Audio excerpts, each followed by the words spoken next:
Welcome to Production Value Matters, the business event podcast, brought to you by Byrne Production Services. Here, we explore the different ways business events can bring value to your organization, the latest technological advances in the event space, as well as providing you with actionable strategies to make a business event a success. Let's create an exceptional event experience. Welcome to another episode of Production Value Matters, the Business Events Podcast. Today, I'm joined by Catherine Chaulet, President and CEO of Global DMC Partners. So Catherine is responsible for building the standards, success, and growth of Global DMC Partners and the Worldwide Associates. She spent over 10 years as SVP at Fidelity Investments, leading Boston Coach and Best of Boston. With her degree in economics from Paris-Nanterre University and an MBA from Simmons University, she's best placed for discussing the latest trends in business. We're also talking through the latest meetings and events pulse survey results. And what I'm really excited about in this particular episode, Catherine and I had a conversation about it a couple of days ago, was that we don't look at trends as what's the coolest color of the year, but more what's the business impact of events and how is the data showing us the value that's created in that. So I'm really happy to welcome Catherine. Welcome. Thank you, Matthew. Very pleased to be with you too. Thank you. Absolutely. So I touched a bit of it in the intro, but can you tell me a little bit about your career so far, including your role in French and the North American relations? Yes. So I think if I was to define my career, what is the common thread is international business development and the focus on global relations. So in addition to being the CEO of Global DMC Partners, I'm also a French trade advisor called Conseiller du Commerce Extérieur. So we're named by the French government to help promote exchanges between France and US. And in my field, of course, tourism, meetings, events, incentives. So everything is really done both in my personal career or in this role, which is a not-for-profit pro bono role to foster relationships internationally. Excellent. And so to you, what is the mark of an excellent event or meeting? I think what matters the most is how successful the goals of these events are actually met. And generally, there are some key metrics depending on the types of events. But one of the metrics, which is a soft one, so not always an easy one to capture, is how well people connected and how long-lasting those relationships will be. Ultimately, when you invest in events, when you invest in face-to-face meetings, events, incentives, what you're really focusing on are the people and their ability to build from those events. So I think that's definitely the sign of a very successful event. And then there are other metrics that are important too, especially as it relates to incentive travel or international travel, especially nowadays with the focus on sustainability. It's the actual positive impact that you can have in the destination where you're going. So the opportunity to open people's mind to other cultures, but also to potentially make a difference in those cultures. I think that's another key success way of looking at events. Yeah, that's the sustainability and the impact metrics are sometimes, I think, a little bit overlooked. Certainly sustainability has been something that a lot of event organizers are concentrating on in their efforts to impact climate change. But I think a lot of event professionals are still sort of struggling with how they measure that in a realistic and impactful way. I think you may remember, 5 years ago, people were talking about trading carbon credits, but that turned out to be sort of a false leader. And, people have been burned by that. So I'm interested to delve into that with you a little bit later. So, how do you think the industry standards have evolved in the past 5 years? I mean, obviously we had the impact of the COVID-19 pandemic. And so what do you think businesses want from their events that they didn't want before? So There's a number of elements, I think, that are now so essential for meetings and events. And I would say that there's definitely pre-COVID, COVID, post-COVID, COVID, and now it's a little different, what I think people are looking for. After COVID, there was such an enthusiasm to meet face to face, just the celebration to some extent that finally we could meet face to face. So organizing lots of meetings, lots of opportunities to network, to reconnect, with a lot of people working remote. Again, the importance of gaining more knowledge of the individuals you work with. So all this was key to meetings and events. Now, and it started last year, and it's definitely very strong this year. We're at a different stage. COVID is somewhat past, even though there are still a lot of impact from it. We now are very comfortable with virtual meetings, so they're here, they're staying. But we are also dealing with the fact that, especially looking at it from a global basis, the world is a little frightening right now. And when I say a little, it's a lot frightening. And companies, some of them are struggling with cost in general. Budgets are a challenge, etc. So the focus for meeting planners is now even more so on how to be extremely efficient as it relates to meetings, events, and incentive.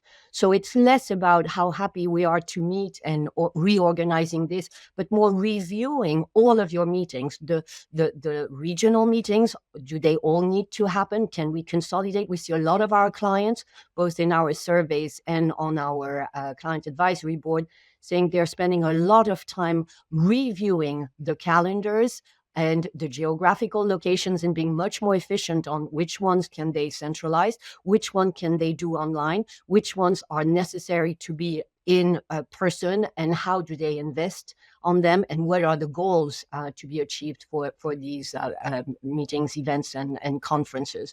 So there's much more of a strategic view, and with metrics and goals attached to it, I think, than last year. And so what changes do you see happening in the event management role? Is it more strategic? Is it more business focused than you think it was before? It's definitely very business focused and extremely strategic. Again, they need to align with the company goals. We are noticing a lot of companies are doing layoffs right now in a lot of verticals, whether it's tech companies, but pharma companies as well. Access to cash for many biotech companies is much more difficult. So that has an immediate impact on meeting planners. When after COVID, we were all struggling finding staff, etc. Now, this is not an issue. To some extent, there's much more consolidation of meeting planners. And again, the need for them to be fully aligned with their company goals in terms of strategic vision, but also cost management. So I feel that many of our clients are now focusing a lot more on the ROI, being able to not only be efficient, and that's where, thank God, there are some tools, especially generative AI tools, that can help in this regard, but also working very closely with CFOs and CMOs to make sure that the events are aligned with company challenges as well as company goals. Yeah, absolutely. So I want to get into the recently released meetings and events pulse survey, and that's the results from Q2 and 3 of last year. First of all, how long have these surveys been out, and who are they sent to? So we started the surveys actually in 2020 during COVID, because we wanted to stay in touch with clients, know where they were, what was going on. A lot of the clients had lost jobs, etc. So it was a way to stay connected. And it was such a success that we've decided to continue those pulse surveys. So we do them twice a year. And it's primarily targeting our client base. So our client base is very global, certainly very strong in the Americas and in Europe. And of course, we also send it to industry partners as well. But the main target audience are meeting planners. Yeah, absolutely. And in discussing this prior to the recording, I really like how you are in that survey concentrating on business metrics and how the meetings and events industry is affecting those, and that those sort of revealing those kind of trends, which sort of leads into my next question, which is, what are the main headlines that you're seeing in these survey results? And, so what are the sort of broad strokes that you found so far? So first, the challenges of budgets and how it varies actually from industry or even sometimes from geographical locations, but budgets are top of mind. So what we're seeing is about 36%, and again, it's shifting. We're going to get the results of the latest survey in the next few weeks. So for anyone interested, they should go on our website to get those. Matthew will send them to you as well.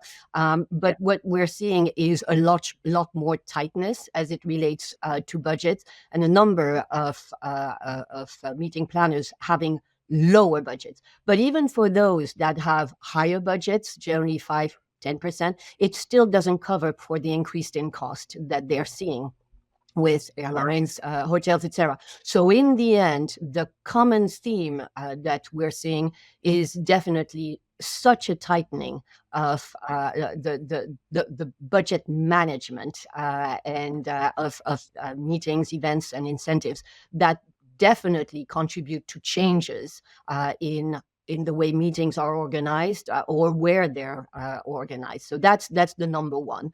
We're also seeing in terms of focus, sustainability in all its form, not just carbon footprint, and experiential needs is absolutely top of mind. Long gone are the meetings and events that are about being in buses, doing visits, site visits, etc. It's much more about the experience. And then the third one that I love to see is definitely the increase in, I hate this word, pleasure, but mixing work and leisure, and how companies that embrace this are succeeding actually in attendance levels. There's some challenges with attendance as well that we're starting to notice too. Yeah, I don't really like that term pleasure either. It's sort of like the term pivot that we heard all through 2020. Yeah. Like, somebody's got to think of a better word. For sure. Yeah. So there's a quote that I want to pull out that from the report that says, while increasing costs remain the top challenge for planners, less than 40% of planners say their budgets have increased. So in some aspects, we see an increase, and I kind of always personify this is the costs are increasing, but the volume of output is remaining stagnant or lowering. And so, and it becomes a volume problem. So if you were, big company X and you did, pre-pandemic, you did 10 events a year and you spent $1 million on those events. Now because of cost differentiations and inflation and everything, you're now doing 5 events, but you're still spending $1 million. Exactly. And so what aspects of event costs do you think are the main culprits responsible for those increasing costs? Well, the number one is air. By far. I mean, and as much as we're hearing that airlines are going to start reducing their rates, we're not seeing it. So that's number one. The second are hotels. I mean, venue availability in some destinations is still an issue. Therefore, supply and demand situation and costs are going higher. And again, we were speaking about that a little earlier, but the effect of COVID is still there in the supply chains. So some elements are much more costly. One element, for instance, that is higher and has been a surprise is AV. We were mostly, seeing airlines and hotels. AV has gone up tremendously. Some of it has to do with workforce. Some of it has to do with access to resources and supply chain issues as well. So all these, and staffing in general, of course, and that's true worldwide. It's not just in North America. So when you think of it, every element of the meetings, events, incentive, conferences are up. And And looking at the cost, again, when we're speaking about budgets either staying the same or increasing a bit, they're definitely not increasing to the level of the increases we're seeing. Airlines, on average, is 30% more expensive. Hotels, 25 to 30%. AV, same thing. That's huge. So, of course, you have to reorg your planning. Yeah, absolutely. So, what do you think that event specialists and organizers should be doing to create cost-effective solutions for those rising expenses? I think they need to look at all of the events, incentives, anything event related that they have to schedule for the year, and have a discussions with their CFOs, their CMOs, their CEOs. And that, by the way, is something I think is absolutely essential. Meeting planners need to have a seat at the table with those people. If they are still only working as an assistant, it's an issue. When you are a meeting planner, you have big P&L responsibilities, negotiation responsibilities. So it is essential to have these discussions at that level and describe, these are the costs. This is what we have to play with. How can we organize and come with some ideas? Again, we're seeing many of our clients consolidating events regionally, therefore limiting the air cost by doing so, putting a lot more online solutions, Zoom and others, that can reduce the allocation for these programs tremendously. So that helps. We're also seeing a lot more creativity on some elements of the programs. So, for instance, we used to have programs that were jam-packed with activities. Generally, activities means investment, money, etc. But people actually like to have time off as well. So it actually fits not only the budget side of it, but also the fact that people need time off in order to some extent, integrate all the information that are being shared with them. So reviewing also the agendas and taking into considerations elements that maybe you can remove, cost you can reduce, but also by doing so, having a better experience, offering a better experience for your attendees. And then the third one is, of course, drill down to some of the cost. Food and beverage is a big part of the cost. And very often you see lavish breakfast buffets, etc. Well, not everyone actually takes a big breakfast. So we're seeing quite a lot of meeting planners giving vouchers because a lot of people just want a cup of coffee and that's it. That reduces the cost as well. So considering things in this way. And then, as always, I think many meeting planners are very alone in their field. Sharing best business practice, learning from others, understanding what others are doing that is working, that could work for you, is essential. And there's a number of organizations that facilitate these conversations. We believe we're one of them.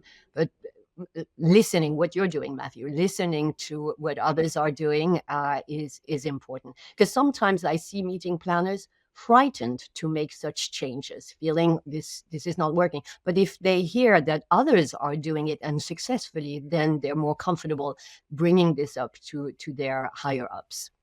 Absolutely.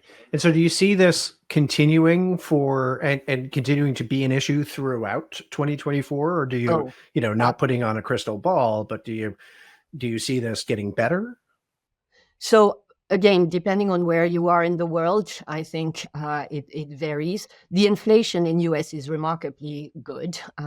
So there's been really a good job in this field. So I feel that US has a little more flexibility as it relates to budgets. That being said, many industries are cutting down a lot for other reasons. Again, supply chains, access to capital, etc. So the focus on again, reducing cost is essential. And unless we start seeing lower cost in airlines and in some hotels, which again, there are many discussions on this, it's still going to be a big challenge for 24 and I think for 25 potentially. That is without even considering any further impact from what's going on geopolitically in the world. Yes, absolutely. So let's talk about event attendance for a second. So looks like attendance is roughly stagnant, with 46% reporting the same number of attendees compared to previous years. 36 are saying more people are attending in person, but 18% roughly are saying less attending in person. How do these results look geographically? Are there any countries particularly increasing or decreasing compared to others? So not so much countries as it is types of industries. What we're seeing is that many companies or associations are struggling with bringing attendees in. You have to create such exciting programs. You have to have a very easy logistics to go to the destination for attendees to feel that it's worth their while. For instance, we're seeing that some meeting planners are now changing destinations with more direct flights from where their attendees are, because the challenges with airlines, the travel experience has been complicated. And so being able to have, a direct flight makes it easier. Chances of losing your luggage is minimal. So all this is playing a big role in making sure that attendees are interested in coming. The other trend is combining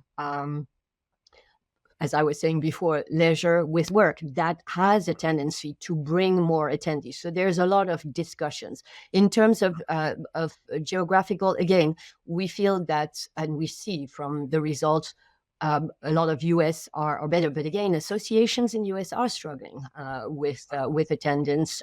So it varies. And in Europe, there's a lot more scrutiny on cost, and so there is generally attendance is managed a little tighter. I would say. So, that's really interesting. That it leads me to think that the data is telling you that major centers with high tourism value outside of the actual meeting or event will see a steadier increase, but that if you're a more isolated venue in a secondary market, that might be a struggle to convince your attendees to come to Hoboken, New Jersey, to attend an event versus New York City, because of that. And I hate to use the term, but that leisure travel. And so what is the data telling you about the mindset of an attendee considering an event in 2024? And how do you think event organizers can factor that into their planning? So I agree with what you said, but I will turn it around a little bit. The reality is you can organize a conference in Hoboken, and if you organize pre and post elements that are in New York City, that can actually be very attractive for attendees. So it's more how you organize. How easy is it to get to the location, and what can you do while you're there? Are there opportunities to extend hotel rates or build activities before and after the event? So it actually works. We are actually seeing a lot of interest for secondary destinations. People want more authentic experiences, so they are willing to travel. Again, incentives tend to be different. There's more allocation in terms of funds for incentives versus meetings, conferences, etc. Where, to your point earlier, you need the space, you need the logistics. But the secondary destinations are definitely very attractive to many, because in many instances, been there, done that on the major hubs, and the opportunity to travel through work to secondary destinations is attractive. Again, as long as the logistics to go and come back is well thought and organized. Yeah, so that's interesting because you touched on it just a second ago about the been there, done that. Major markets, say like Las Vegas. I think everybody's attended an event in their life Yeah, at that yeah. in that destination. So maybe there is some real incentive to going to a unique destination, but I think it takes a little bit more thoughtful planning about, as you Oui. said, what can we do in that secondary market that is unique and is something that they would not have experienced before, and whether or not that holds value to an attendee.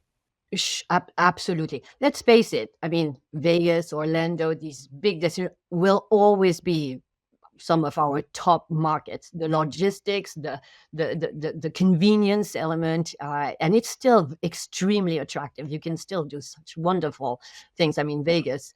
Look at the Sphere. That alone is attracting so much interest, and there are so many activities actually to do in Vegas, outside of Vegas too, that can be very attractive. But again, it's interesting to see, how secondary destinations can be very attractive too, especially when they're combined with others. There's also another element, Matthew, is there are some destinations that are more difficult to go to because of visa restrictions, because of pricing increases. Some actually want to reduce the number of people coming. Venice has just added a tourist fee that is very expensive. So things are shifting a little bit in some destinations. Thus, the importance to work with people that know about this and can guide you. Yeah, absolutely. So, what did the results tell you about sustainability factors in the events and meetings? Like, have they are they specifically impacting food and beverage plans? There isn't always something that can be changed if a venue prefers to stick with an in-house kitchen team. So, can event organizers be doing to make their events more sustainable? Like, what's the data showing in that? So the data shows first and foremost how important it is for all meeting planners. What is interesting is last year when we were checking on the importance of sustainability, European countries were by far the more advanced in this field, where it's not a nice to have, it's an obligation. So they were very organized already there. US was catching up. It wasn't as big. Well, this trend is now shifting dramatically. Certainly, North America is now much more focused on sustainability, and it is becoming now more and more mandatory for a lot of our clients to have sustainable solutions at all levels of the meetings, events, and conferences. So again, we shouldn't really kid ourselves. The biggest part is air. I think it contributes 70% of the carbon footprint. So a lot of organizations are working with their airlines to at least capture what that footprint is. You were mentioning before the offsetting carbon footprint. The goal here is more first to capture the data and to be able to do something about it. If you don't even capture the data, you're missing a big part. So there's all kinds of tools, as well as travel agencies helping corporations with this. Then decisions on how to best offset or reduce this particular portion. And then working with hotels, food and beverage is a big part as well of carbon footprint cost. So we are actually very impressed with how many hotels are working with clients on this. Between the organization of the food displays, the drink displays, as well as the type of food, there's much more consciousness, honestly, with the majority of hotels on working with local suppliers to reduce the carbon footprint, but also have programs that will manage the rest of efficiently and sustainably the food and beverages. So we're seeing a lot of this. Sustainability has many forms. Diversity and inclusion is part of diversity. So we're seeing many meeting planners actually very consciously working with DMCs to build sustainable and DEI activities that will support the local economy on these elements. And that is in two ways wonderful. One, it's very meaningful for the attendees. It's very meaningful for the destination. And you have a way to immediately showcase that you are taking actions and you are making a difference. And then being able to report on it. So while we are far from being able to have a zero carbon footprint event, meeting, conferences, we are definitely seeing some good efforts being made. One of the challenge that exists is there is really not a standardized metric or organization that we can work with that can validate how sustainable a company is, etc. So it's a little bit all over the place. And and there's a number of initiatives that the UN has, the European Union as well, that are working on this. So it's coming to that direction. We're still in the infancy stage, I believe. Yeah, it's interesting to sort of think of it as a carbon footprint budget that you would have to manage just as much as your financial budget. Yeah. And and you're right, there are no particular standards. There are a million calculators out there. I'm sure we could link them in the comments. But there is no general standard of that sustainability impact or that carbon impact on certain activities. So I think that's something that is definitely needed.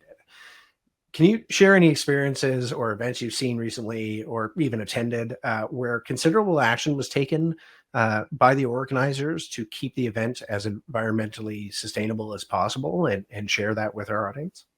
Yes. So I see actually many of our clients' programs where this is a main focus. Again, a lot of them are measuring carbon footprint and reporting to the attendees on it. So this loyalty to the cause and showing what you're doing, we're seeing more and more. We actually did that for our annual conference, where we measured exactly what the carbon footprint was, and then decide to offset different initiatives on this. We are also seeing so many meeting planners making sure that they work with vendors that propose solutions that are sustainable. So no plastic, no everything organized in such a way that it is minimal impact. So again, who do you go to? Which hotels do you select? Which activities do you select that integrate this? And then, as I was saying, some activities make a big difference. I'm thinking of one client in particular that actually had as an activity it was 7,000 attendees to plant olive trees in Turkey, and that was very much with the purpose of making a difference in a part of the world that needed it, that supported the values of the corporations. So again, so much of the sustainability initiatives still reside on education.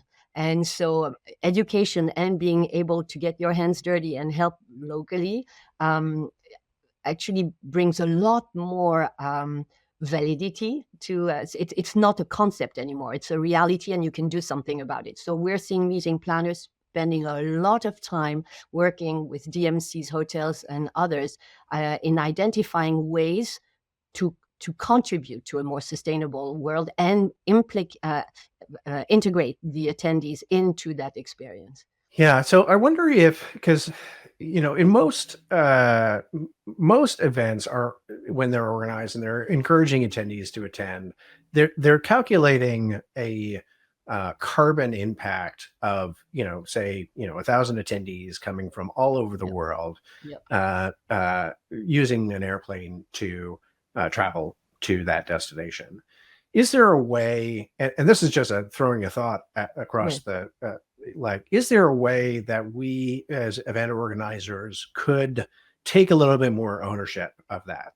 And I mean that in a way that, so again, we invite 1,000 people to show up in our destination. We say, you're on your own to pick up your flight and get you here. But is there an incentive that we could offer that says, hey, we'll give you 15% off of your flight if you book it on the flight that we are organizing, so that the whole plane is just our people, so that it's not 15 planes coming from 15 different or 15 different days or flights. It's one big flight, almost like organizing joint travel. I love this idea. I think this would be wonderful. I'm going to bring a caveat to it, because unfortunately there's always a caveat to this.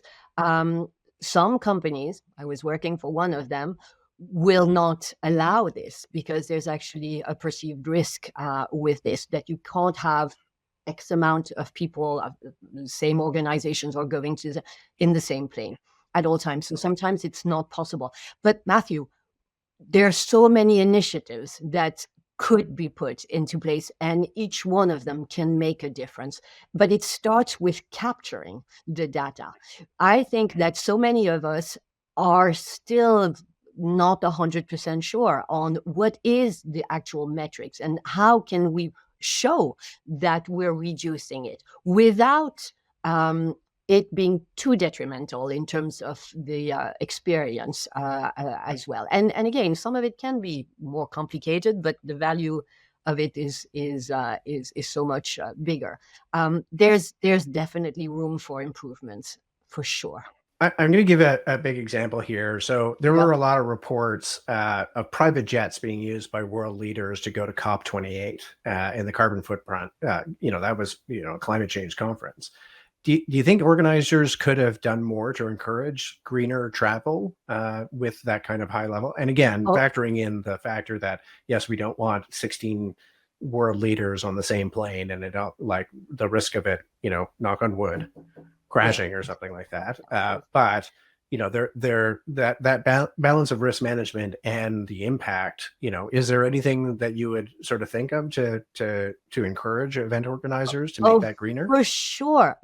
This was shocking, Matthew. I mean, there was many aspects of that COP28 that was shocking. But when you look again at the pure data, you had, I think, 86,000 attendees, of which only 2,000 were online. That alone makes no sense to me. It does make sense when you start looking at who actually went there. And Matthew, it was so much more for COP28 than it was for 27, much more attendees. So many of them were lobbyists.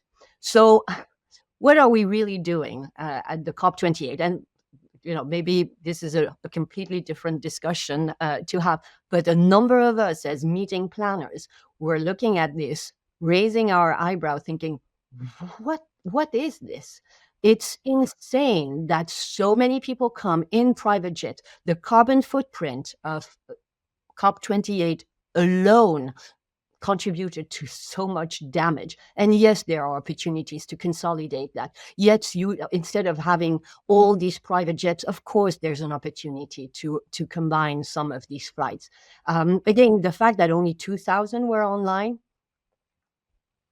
makes no sense, except if your role is to lobby for whatever reason, in which case you want to be there. But is that something that we should allow? I think COP29 should not only measure it, but report to the world what they've done to reduce the carbon footprint. I think that there also has to be, a slightly different approach to it in an event organizer's mind. In the same vein that we're talking about secondary markets, and you have to sort of think outside of the box of what experience can they have that they may not have had in primary markets that would make it an incentive for them to come. Do we have to start looking at incentivizing or experience management to carbon solutions? And the example I think of is an event industry conference that we have here in Toronto every year, which is really targeted towards American planners in the New England and northern states. Okay. And they're always sort of struggling to get, planners from Boston and Chicago and et cetera, to come to this Canadian event to showcase Canadian destinations and the meetings industry here. And the idea that I always thought would always work is do a couple of party trains, for lack of a better word, so that the conference for them starts a day early. That you actually, instead of flying into Yep. Toronto, you go to Buffalo, New York, and Chicago or whatever it might be, Yep. in a sustainable way. You board a train where you're hosted by the Canadian destinations as you train into Toronto. By expanding the experience and saying the experience doesn't start on day one of the conference. It starts 2 days before, when you get this experience of taking a via rail train, through the backcountry of Canada until you get to this major city. I always thought that that's a different way of looking at the curve, and doing the data research to say, it would have cost us, 80 million tons of carbon here, Exactly. but we did this and it only cost us 20 million tons. And And so, it was fun. and it was fun. And I think that's like, you're hitting on it right there. If it feels like a chore, like Oui. we cannot do this because of this, then it feels like a negative, and there's a negative incentive and nobody wants to do it. But if you say, because of this, we are doing this cool, fun thing, then it becomes, oh, I want to participate in that. Matthew, I'm with you on this. Tell me when, how, where, and we'll bring some of our clients with you. They do that in Europe because that's the other challenge, of course, in North America is the railroads are not as efficient as in Europe. But you see so many of our meeting planners, friends in Europe.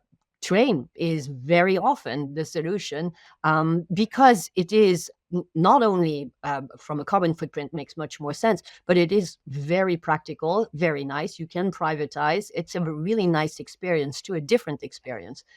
So it's easier in other parts of the world. It's actually embraced a lot in other parts of the world. North America, not as much, but please, let's do that together. Yeah, I'll give the signal caveat that this episode is not sponsored by Via Rail Canada. However, Okay. If any of them want to reach out to us, we'll take the sponsorship. And Destination Canada does a great job promoting Yeah. Canada. So Yeah, absolutely. So just wrapping up, like, what are any other specific results that really surprised you from the survey this year? So the not really surprise. The attendees, the challenge to get attendees was the biggest surprise for us. And again, depending on what type of industry it is, so we're definitely keeping a close eye to it. That was certainly the bigger one. Yeah, absolutely. And so we always like to wrap up these episodes with some practical advice. We have a lot of event organizers and event planners listening. And so what sort of practical steps do you think an event professional should take after listening to this episode to help with sustainability and economic sustainability for their events going forward? So I think the more education you get, the better it is. And there's so much education, which actually can be overwhelming. So I would recommend, and again, we're doing this pro bono. There's no cost, etc. But I would recommend for meeting planners to log in to Global DMC Partners GDP University. There's a lot of education that we do on all kinds of topics, sustainability being one of them. And what I think is more important here through it is you'll hear ideas from other meeting planners. So actually have examples of successful implementations around sustainability, as well as access to resources that can be very useful. Again, meeting planners are very lonely, I feel, in this role, and there's so much out there. But listening from someone else who is also meeting planner, struggling with it, and building together some ideas, I think makes a big difference. Absolutely. Well, thank you very much, Catherine, for joining me today on Production Value Matters. And we will certainly link Global DMC in the comments so that people can get access to those educational resources. Thank you again. Thank you very much, Matthew. Have a great day. Thank you. Bye. Production Value Matters, the business event podcast, is brought to you by Byrne Production Services. To find out more about Byrne Production Services and how putting on events can drive value for your business, visit byrneproductionservices.com. Make sure to click subscribe so you don't miss any future episodes. And on behalf of the team here at Production Value Matters, thank you so much for listening.